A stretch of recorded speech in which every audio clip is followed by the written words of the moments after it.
menos para ir para Campinas, sair da minha casa e ir para Campinas, do que sair da minha casa e ir até o final da Marginal Pinheiros. Eu chegava mais rápido. Eu fiz a especialização da minha residência na PUC Campinas, né, que na época era serviço do professor Carlos Matos, traumatologia esportiva e artroscopia. E toda quarta-feira eu tinha cirurgia com Carlos Matos, né, e eu saía de casa mais ou menos umas 5 da manhã. É que eu ia de moto também, né? Até eu não deixar mais ele levar, porque eu morria de medo dele dormir na moto, porque não dormia. Aí 6 horas da manhã eu tava na frente do hospital, tranquilamente, chegava e cara, foi uma...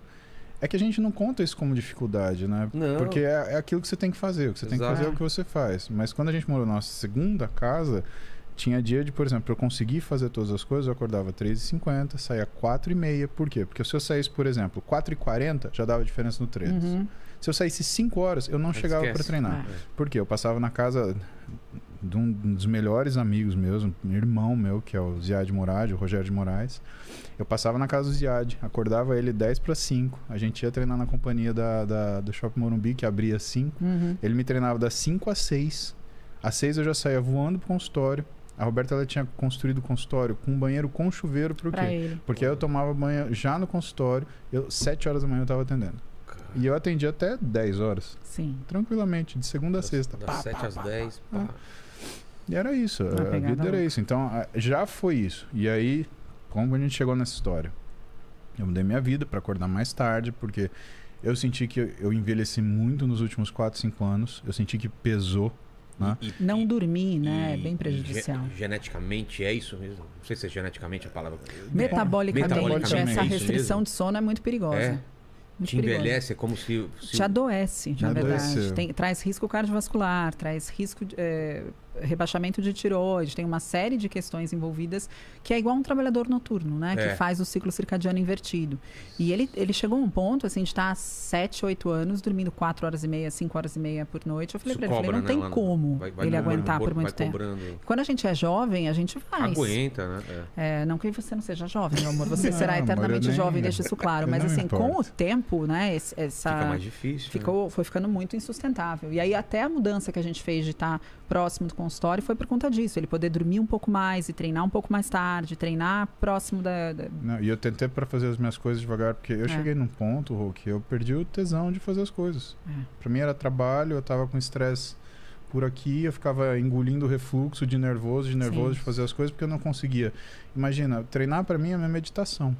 Quando eu tô fazendo força, eu faço tanta força que eu não consigo pensar em nada. Então, realmente, eu zero o que está na minha cabeça naquele momento. E como é uma coisa extremamente desgastante, o meu dia já começa pesado. Então, o que vem depois vem fácil. Entendi. Né? Agora, o que me motivou também isso, né, de repente, eu tive que me confrontar com o efeito dessa falta de sono crônico. Eu levei a Roberta para jantar e, cara, acho que foi a coisa que eu mais assustei na minha vida. Eu estava todo feliz, né, porque eu estava levando a Clara e a Beta para jantar. A Duda queria ficar em casa. Eu não lembro, acho que ela tinha compromisso. Algum compromisso dela.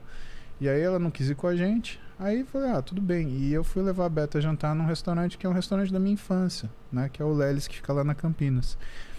Aí eu tava descendo a Joaquim Eugênio de Lima e, cara, eu tive um flash, eu tive um já me vi, né?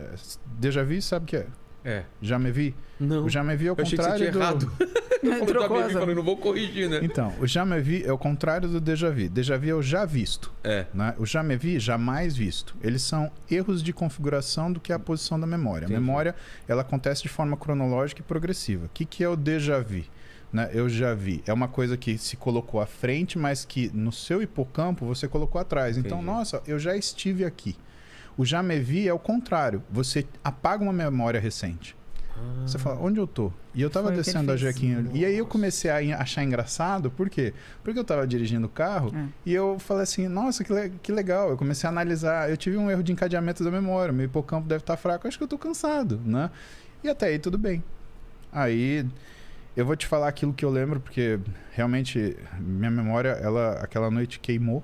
Eu lembro que a gente desceu do carro, eu sentei na mesa e eu fiz o pedido. E eu chamei o garçom e eu fiz o pedido de novo. E a Roberta olhou e falou assim, você já fez o pedido. O quê? Sim.